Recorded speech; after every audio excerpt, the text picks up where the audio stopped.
Oktubre 2, 2023.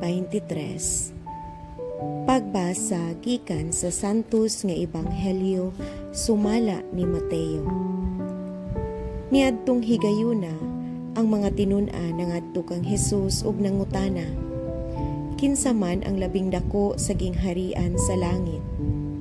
Si Hesus mitawag og usa ka bata ug ipatindog niya sa atubangan nila ug miingon siya, hinumdumi kini, gawas kun mausab kamo ug mahimong sama sa mga bata, dili gayud kamo makasulod sa gingharian sa langit.